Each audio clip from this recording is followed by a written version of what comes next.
Okay, so just injury-wise, Taras has been in practice the last 4 days, so he's made great progress. He's going to fall into the game time decision. We just want to kind of see how he's feeling after 4 straight days of being in it. But he looks good. He looks real good, so we're excited about that. Braylon's obviously going to. We won't. There's nothing to really talk about there. And then Furphy sprained the ankle on. 2 days ago in the warm-up drill, just a kind of a freak thing, so he's going to be down with an ankle for, no, I haven't gotten a timeline yet, so probably get more tomorrow. So what would you consider success tomorrow? Just going out and playing the way we practice, the way that we've been preparing since June, just to go out there and play with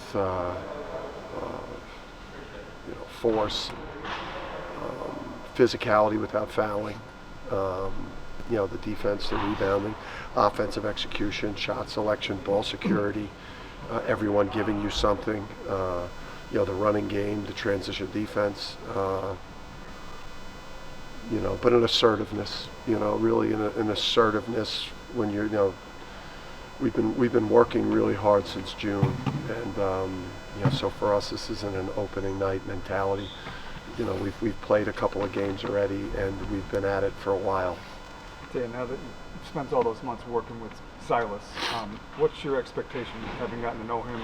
Yeah. For just how he'll run this offense, how he'll contribute over the next? Yeah, I mean, it was good. I thought just getting one under his belt, so getting back healthy enough that he could get, one of those games in is going to be beneficial to him. It's a different, level of cardio, gets challenged on game night. Then doesn't matter how hard you practice. That first game is like, he was gassed and winded. So I think he'll be in better shape.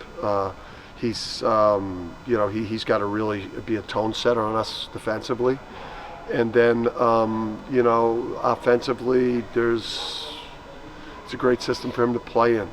He's got to look to go and get his own offense, but then then also orchestrate the things that we're running, because he's got a lot of weapons out there with him. How does Jaden keep up his, get more consistent with his play, continue what he did the other night throughout the year? I mean, he's getting tons of support. I think his teammates, all believe in him to the max. The coaches believe in him to the max. The way he played against Michigan State, I think it was probably the best that he's played against a high major team. So he's physically stronger. The guy, he's been shooting the cover off the ball in practice. He's been, guarding. He's been guarding like a wild man. And he just looks like a guy who's he's ready to go. He's ready to put it all together.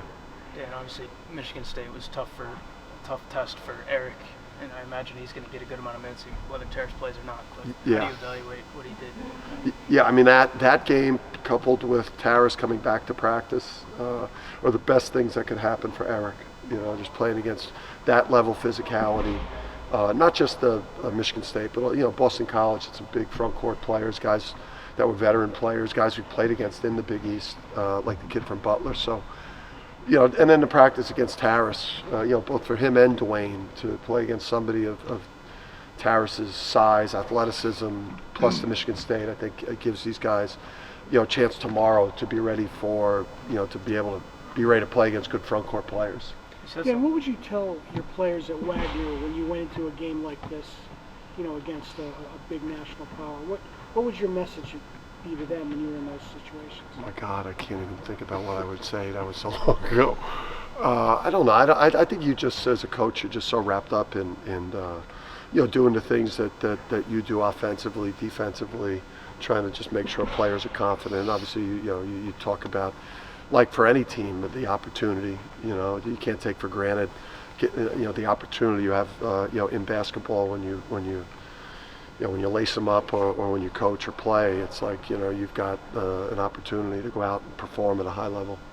What do you think of UNH making the jump up and having another D1 team here in the state? And yeah. I don't know if you know Ted at all. Have you gotten to know Ted at all? Yeah, a little bit. Through the Seth Greenberg dinner. It's it's obviously it's great for the state, especially with losing Hartford. and to have another team that's competing Division One opportunity, another team that potentially is going to have a chance to to play in the NCAA tournament, bring excitement to the states. I think it's great. I think watching them play on offense, you could see. They run a lot of good stuff, and they've got a little bit of like the beeline influence with the way they play. I think that we got to play offense in a similar way. So develop an appreciation for what they're building now, but also just kind of the way they play basketball and offense. Especially, you have a lot of we may steal a couple things from these guys after the game. How much of a different element does Terrace bring to the offense as opposed to what we've seen in the exhibitions, just being able to throw it down there? Yeah, I mean, when we get 2-3 point happy, or when we start, playing a little bit too finesse, I mean, Terrace is, the ball's going to go inside every other possession, or every third possession. So, Terrace is going to be featured the way we featured Adama. But we also want to feature Eric, and we also, we want to, we believe in Eric's offense is going to really come around, especially with what he's been through in the preseason challenges and the guys he practices against every day, and Dwayne as well. Just excited to see us guard without fouling as much. Dan, do you see a lot of Tristan and Silas, or is that just that they're similar builds? Are they similar players as well? I mean, I would love to say that. There was an adjustment for Tristan. It was not, year one was not a joyride. It was, obviously, Tristan's abilities that made him unique were he was a two-way player, and with his size at point guard, he, allowed us to switch a lot of things and not get hurt.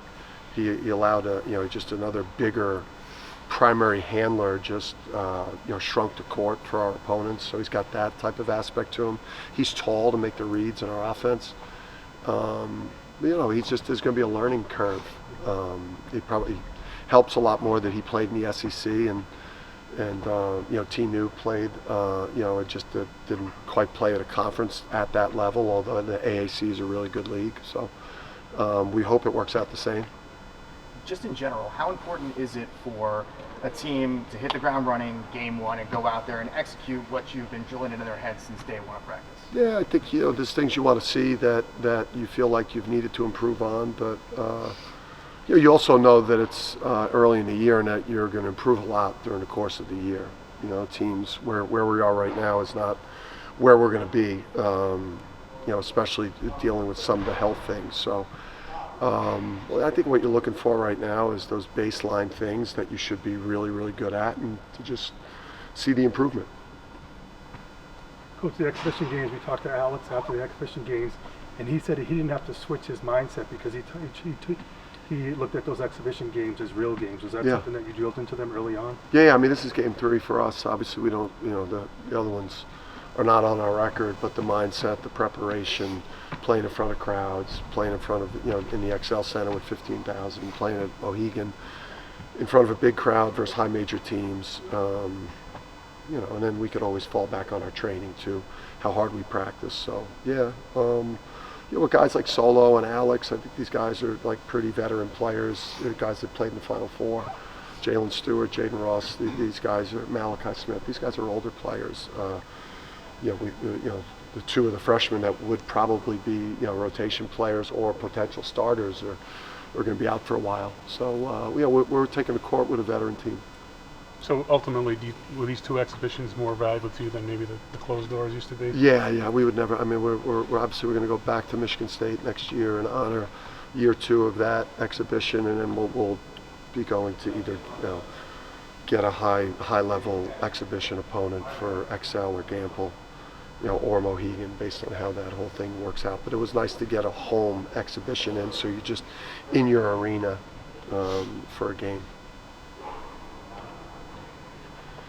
Sharp, quick answers. All right. Thank you.